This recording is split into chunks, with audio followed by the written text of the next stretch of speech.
Now we'll show the embedded systems booth here at the Faculty Summit. So I'm responsible, along with certain other colleagues around the world, for the embedded systems RFP project that was started last year. This is just a selection of 78 projects worldwide that we have sponsored at something like 26 different countries and 75 different universities.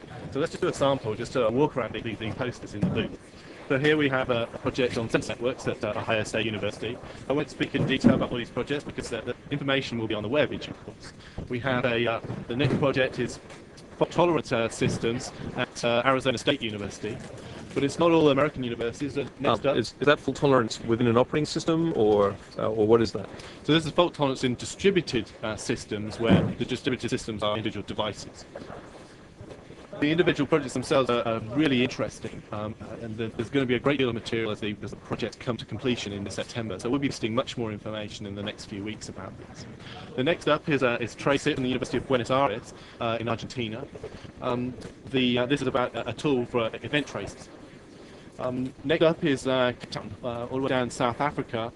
Mobile information management is more of an application of embedded devices. Some of our projects are about the kernel of the operating system, and because we release the source code for Windows CE, then people can get their hands dirty and make changes to the core operating system itself, other developing applications on the operating system. Next up is one of the free robotics projects at Cornell. There's a fabulous array of robotics going on at Cornell. First one is the RoboCup team. They've been world champions in previous years. They have not won this year's world championship. They're using a robot which is based on CE, and that is not the reason that they've lost. They're halfway through a 2-year program. And the first year they actually won a few games with a new distributed architecture using Windows CE, and next year they hope to do better still.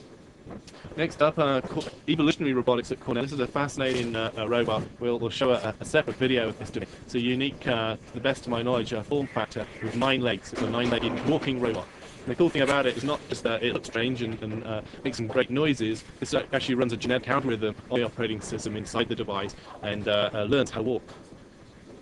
Next up is Georgia Tech, and this is an example of a curriculum project.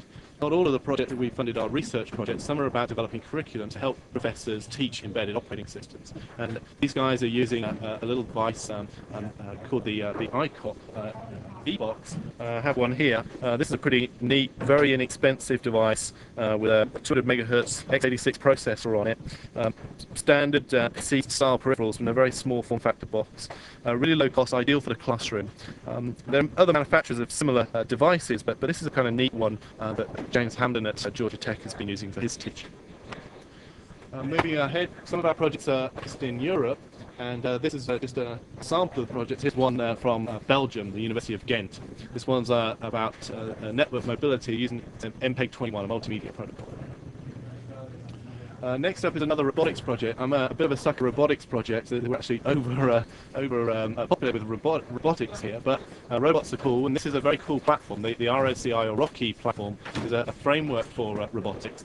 This one using robots as a distributed sensor network. This is at University of Pennsylvania. Next up is Princeton, another curriculum project.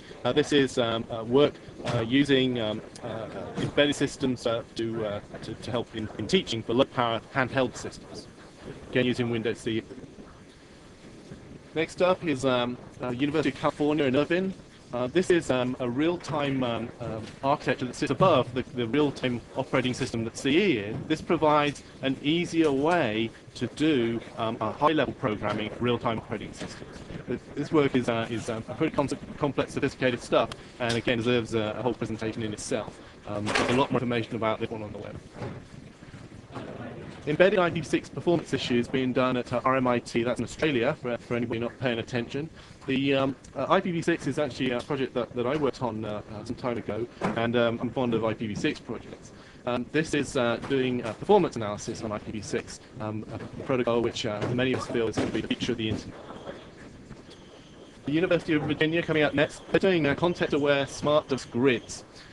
This is applying the grid concept that we're familiar with from high-performance computing.